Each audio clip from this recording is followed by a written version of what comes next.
तो साथियों, आज की वीडियो में हम जानने वाले हैं कि आप यूपी स्कॉलरशिप का फ्रेश फॉर्म कैसे भर सकते हैं अगर आप यूपी की स्कॉलरशिप के लिए अप्लाई करना चाहते हैं। लेकिन उसके लिए कंडीशन सबसे पहले यह है कि दोस्तों आपको यूपी का रेजिडेंट होना आवश्यक है। अगर आपका आधार कार्ड, आपका एड्रेस प्रूफ यूपी का नहीं है तो आप इस स्कॉलरशिप के लिए अप्लाई नहीं कर सकते हैं। और अगर आपका एड्रेस यूपी का है तो इस स्कॉलरशिप के लिए अप्लाई कर सकते हैं।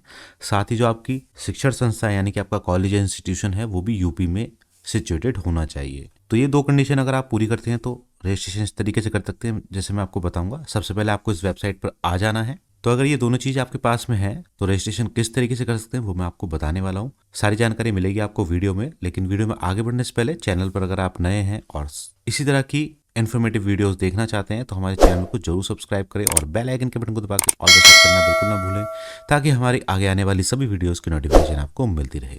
तो चलिए साथियों, शुरू करते हैं बिना किसी देर के। तो रजिस्ट्रेशन करने के लिए आपको सबसे पहले इस वेबसाइट पर आना है जो कि यूपी स्कॉलरशिप की है। इस पर आकर आपको यहाँ पर स्टूडेंट लिखा दिखाई देगा। और मैं दोस्तों बताना चाहूंगा कि आप मोबाइल पर मत भरिएगा, क्योंकि मोबाइल पर काफी सारे ऑप्शन खुलकर नहीं आते हैं। आप हमेशा जब भी ये फॉर्म भरें अपने किसी डेस्कटॉप या लैपटॉप के द्वारा भरें।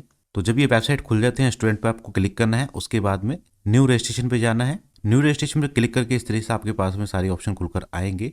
और देखिए सबसे ऊपर लिखा हुआ है कि अल्पसंख्यक पिछड़े वर्ग यानी कि मुस्लिम हुए, सिख, ईसाई, बौद्ध, जैन और पारसी छात्र छात्राएं, ये सभी छात्र छात्राएं अल्पसंख्यक विभाग में आवेदन करेंगे, यानी कि इस वाले ऑप्शन में आवेदन करेंगे। जो माइनॉरिटी कास्ट हैं वो इस वाले ऑप्शन में आवेदन करें, ओबीसी या जनरल या एससी में ना करें। ये वाला जो ऑप्शन है ये एससी एसटी और जनरल के लिए है। ये वाला जो ऑप्शन है ये ओबीसी के लिए यहाँ पे क्लियरली लिखा हुआ है। और ये ऑप्शन 9वीं 10वीं में अध्ययन बच्चों के लिए है। जैसे मुझे ओबीसी का रजिस्ट्रेशन करना है तो मैं इस वाले ऑप्शन पे जाऊंगा। प्री मैट्रिक यानी कि 9वीं और उससे पहले की कक्षाओं के लिए, पोस्ट मैट्रिक यानी कि 11वीं 12वीं कक्षा के लिए, और post matric other than intermediate fresh के लिए यानी कि 12वीं कक्षा से ऊपर की कक्षाओं के लिए।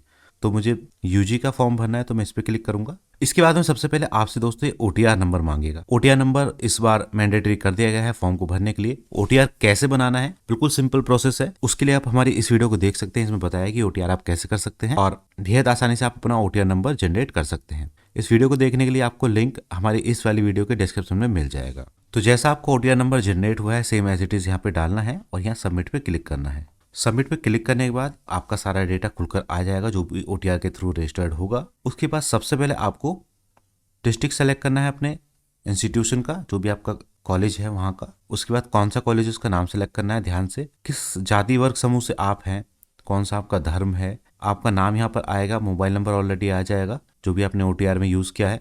हाई स्कूल कौन से साल में किया है, हाई स्कूल का बोर्ड कौन सा रहा है, ये सारी चीज़ें भरी जाएंगी। चलिए एक एक करके भर के देखते हैं। तो सबसे पहले हम जिला सेलेक्ट करते हैं। जैसे मैं जिला हापुड़ का फॉर्म भर रहा हूँ तो मैंने यहाँ हापुड़ सेलेक्ट किया। इसके बाद पेज रिफ्रेश होगा और यहाँ शिक्षण संस्थाओं के नाम आ जाएंगे। तो जैसे मान लीजिए मुझे एसएसवी पीजी कॉलेज का फॉर्म भरना है तो यहाँ सेलेक्ट करके एसएसवी पीजी कॉलेज आ गया है। जो भी आपका कॉलेज है वहाँ सेलेक्ट करना है। इसके बाद आपको जो भी आपकी जाति है वो सेलेक्ट करनी है, ऑटोमेटिकली खुल के आएगी जिस कैटेगरी में आपने फॉर्म फिल किया है। जैसे अन्य पिछड़ा वर्ग यानी कि ओबीसी के लिए यहाँ सेलेक्ट किया मैंने। उसके बाद में धर्म आपका हिंदू आ गया, नाम आ गया, मोबाइल नंबर आ गया। हाई स्कूल कौन से साल में आपने की है वो चीज़ आपको सेलेक्ट करनी होगी। अब ध्यान से उस ईयर को सिलेक्ट कीजिएगा जिस ईयर में आपने हाई स्कूल की है। हाई स्कूल किस बोर्ड से की है वो भी आपको सिलेक्ट करनी होगी। सारे बोर्ड यहाँ पर लिख कर आएंगे। हाई स्कूल का अनुक्रमांक क्या रहा, तो अनुक्रमांक ये पहली विंडो में शायद नहीं आता है ठीक से, इसमें कुछ ही वर्ड्स आ पाते हैं तो आपको इस सेकंड वाली में डालना है।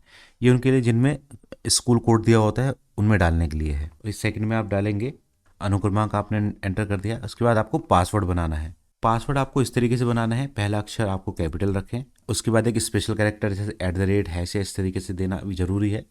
और 1 2 3 में से कुछ भी आपको लिख सकते हैं। 6 से 12 अंकों का पासवर्ड आपको बनाना होगा। उसके बाद एक कोड नीचे लिखा दिखाई देगा, इसको आपको एंटर करना है और यहाँ नीचे प्रोसीड रजिस्ट्रेशन पे क्लिक करना है। अगर कोई एरर होगी इस तरीके से तो आपको शो कर जाएगा। जैसे पासवर्ड मेरा मैच नहीं कर रहा है जो कि मुझे सेम डालना था।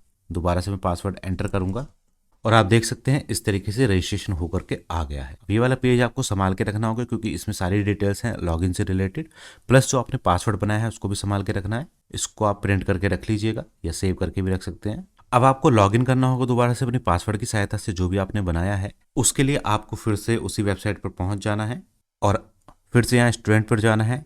अब आपको न्यू रजिस्ट्रेशन पे क्लिक नहीं करना है क्योंकि आपका रजिस्ट्रेशन हो चुका है। अब आपको लॉगिन पे क्लिक करना है। लॉगिन फ्रेश पे क्लिक करेंगे। ये रिन्यूअल के लिए है, जिनको अगले साल में रिन्यूअल करना होता है। ये फ्रेश के लिए है। इस पर जाएंगे और post matric other than inter state, इस पर क्लिक करेंगे क्योंकि डिग्री कॉलेज का रजिस्ट्रेशन है। इसके बाद आपको यहाँ रजिस्ट्रेशन नंबर भरना है जो भी आपका आया है बन के, OTR नंबर भरना है, अपना पासवर्ड डालना है, कैप्चा डालना है, लॉगिन कर देना है। मैंने सारी चीज़ें एंटर कर दी हैं। अब मैं सबमिट पे क्लिक करता हूँ। सबमिट पे क्लिक करते इस तरीके से आपका फॉर्म खुलकर आ जाएगा। अब आपको क्या करना है, ये देखिए जहाँ पर ग्रीन टिक लिखा रहा है वो स्टेप यानी कि आपके कंप्लीट हो चुके हैं। अब आगे आपको फॉर्म फिल करना है। तो यहाँ पे छात्रवृत्ति हेतु आवेदन पत्र भरें, इस पर क्लिक करना है। अब आपका कोर्स यहाँ से चूज किया जाएगा। तो जो भी आपका कोर्स है, नियमित का मतलब है जो रेगुलर कोर्सेज है, स्ववित्त पोषित का मतलब है अगर आपका कोर्स सेल्फ फाइनेंस के अंडर में है तो। नियमित मतलब गवर्नमेंट फीस हो गई, स्ववित्त पोषित मतलब जो ज्यादा वाली फीस होती है प्राइवेट या सेल्फ फाइनेंस वो होती है। तो ये चीज आपको देखनी होगी कि आपका कोर्स किस तरीके का है, वो आपको कॉलेज से पूछना होगा। मान लीजिए जो मैं रजिस्ट्रेशन कर रहा हूँ वो नियमित में कर रहा हूँ, तो नियमित मैंने सेलेक्ट किया। उसके बाद पाठ्यक्रम का नाम क्या है वो आपको सेलेक्ट करना है। अब यहाँ पर वर्तमान पाठ्यक्रम की ब्रांच कौन सी है वो ऑटोमेटिकली यहाँ पर खुलकर आ जाएगी, जो भी कोर्स आपने सेलेक्ट किया है उसकी। इसके बाद में पाठ्यक्रम की अवधि क्या है और किस ईयर में आप, तो टोटल अवधि तो ये होगी नहीं, 3 साल का आपका कोर्स हो गया और कौन से साल में हो, मान लीजिए 3rd ईयर का मैं भर रहा हूँ तो यहाँ 3rd ईयर मैंने लिख दिया, और 3 साल का कोर्स है तो वो नीचे आ गया।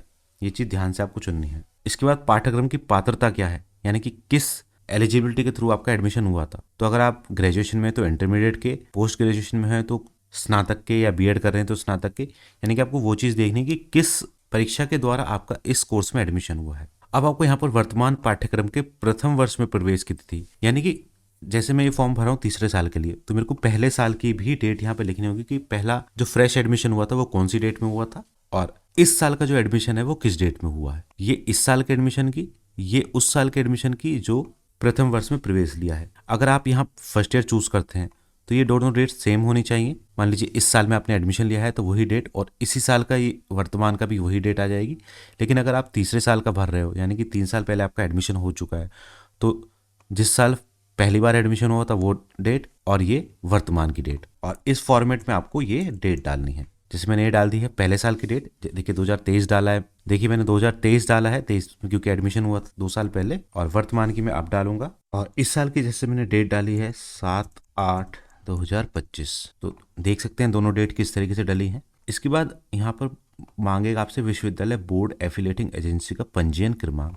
तो अगर आप फ्रेश फॉर्म भर रहे हैं और अगर आपके पास में यूनिवर्सिटी का एनरोलमेंट नंबर नहीं है तो आपको अपना रजिस्ट्रेशन नंबर डालना होगा, जो भी आपने रजिस्ट्रेशन कराया था ऑनलाइन के लिए। लेकिन वहीं अगर आप दूसरे या तीसरे साल में हैं किसी कोर्स के, तो आपके पास में ऑलरेडी एनरोलमेंट नंबर होगा, वो आपको एंटर करना होगा। एनरोलमेंट नंबर यहाँ पर एंटर करेंगे जो आपके पास यूनिवर्सिटी का है। इसके बाद आपको यहाँ पर चूज करना है आवासीय हैं या दीवा छात्र हैं, यानी कि आवासीय से मतलब है कि अगर आप हॉस्टलर हैं, हॉस्टल में रहते हैं, या आप अपने घर से ही कॉलेज के लिए आना जाना करते हैं, तो ये चीज़ को ध्यान से चूज़ कीजिएगा।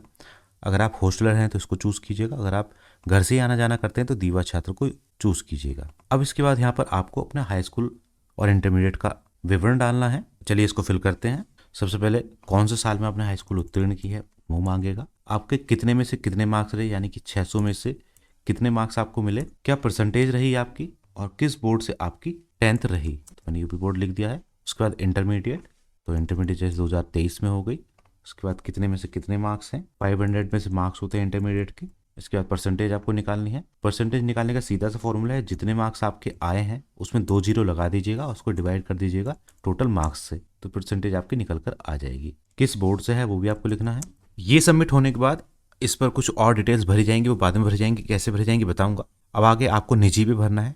तो अगर आप कोई फिजिकली हैंडीकैप्ड हो तो ये चीज़ आपको भरनी होगी, और नहीं हो तो इसको ऐसे ही छोड़ दीजिएगा, और यहाँ पर एक कैप्चा डाल के इसको आगे बढ़ाइएगा। यहाँ टिक करना है और अपडेट करना है। अपडेट करते ही नेक्स्ट पे आ जाएगा शुल्क संबंधी विवरण। तो आपको अपना शुल्क यहाँ पर जो भी आपने फीस दी है वो डालनी है। कितनी फीस आपने दी है अपने कॉलेज से पता कर लीजिएगा, फीस स्लिप पे लिखी आपको मिल जाएगी। जो भी फीस है वो डालेंगे, यहाँ कैप्चा एंटर करेंगे, इसके बाद इस पर क्लिक करेंगे और अपडेट कर देंगे। ये अपडेट होने के बाद कुछ इस तरीके से लिखा हुआ आपके पास में आएगा। अब आपको करना क्या है, दोबारा से होम पर क्लिक करना है और आवेदन पत्र संशोधित करें इस पे क्लिक करना है। संशोधित पे क्लिक करेंगे तो रजिस्ट्रेशन में कुछ नहीं करना है, शैक्षणिक पे चले जाना है सीधा आपको। और देखिए यहाँ पर कुछ नए ऑप्शंस खुलकर आ गए होंगे, आपको मिलेंगे यहाँ पर।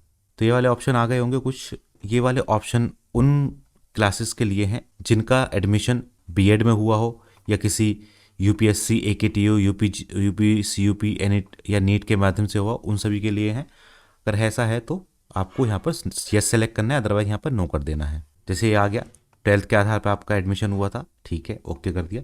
पात्रता इंटरमीडिएट रही। उसके बाद में ये ऑप्शन उन्हीं के लिए हैं जिनका किसी भी प्रवेश परीक्षा के थ्रू एडमिशन हुआ है। इसके बाद आपको यहाँ कैप्चा डालना है और ये टिक करके सबमिट पे क्लिक कर देना है। सबमिट पे क्लिक करते ही सक्सेसफुली अपडेटेड आ जाएगा लिखा हुआ।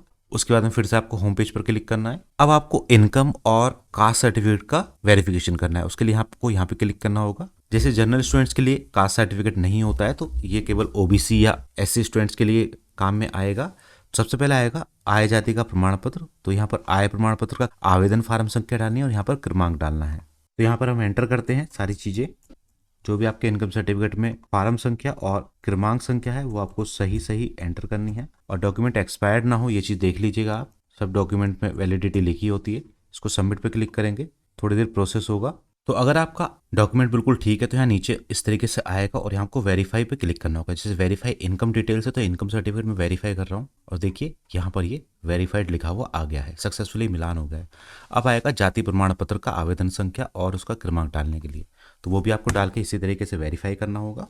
और देखिए जाति प्रमाण पत्र की डिटेल मैंने डाली है और यहाँ पर एंटर होकर आ गई हैं और ये मैं वेरीफाई पे क्लिक करता हूँ तो ये वेरीफाई हो जाएगा। और देखिए सक्सेसफुली वेरीफाइड होते ही यहाँ पर आपका राइट का निशान बन के आ गया। उसके बाद आधार प्रमाणीकरण ऑलरेडी वेरीफाइड है क्योंकि हम ओटीआर कर चुके हैं तो आ गया है। उसके बाद हाई स्कूल का रोल नंबर प्रमाणीकरण भी ऑलरेडी हो चुका है। अब यहाँ पर ऑप्शन आएगा जांच हेतु आवेदन प्रिंट करें। ये चीज़ आपको करनी होगी। इसको करने के लिए आप क्लिक करेंगे तो ये वाला प्रिंट आपका निकल के आएगा। ये तभी आएगा जब आपका यहाँ ब्राउजर में पॉपअप इनेबल होगा। पॉपअप इनेबल कैसे करना होता है किसी के ब्राउजर में, वो आप गूगल पे सर्च कर लीजिएगा, आपको इजीली मिल जाएगा। तो ये जो प्रिंट है यह प्रिंट शिक्षण संस्था में जमा करने हेतु मान्य नहीं है, ये केवल जांचने हेतु है। आप इसको ले जा करके अपने कॉलेज में दिखाइएगा और जो भी दिक्कत होगी वो उसको चेक करके बता देंगे।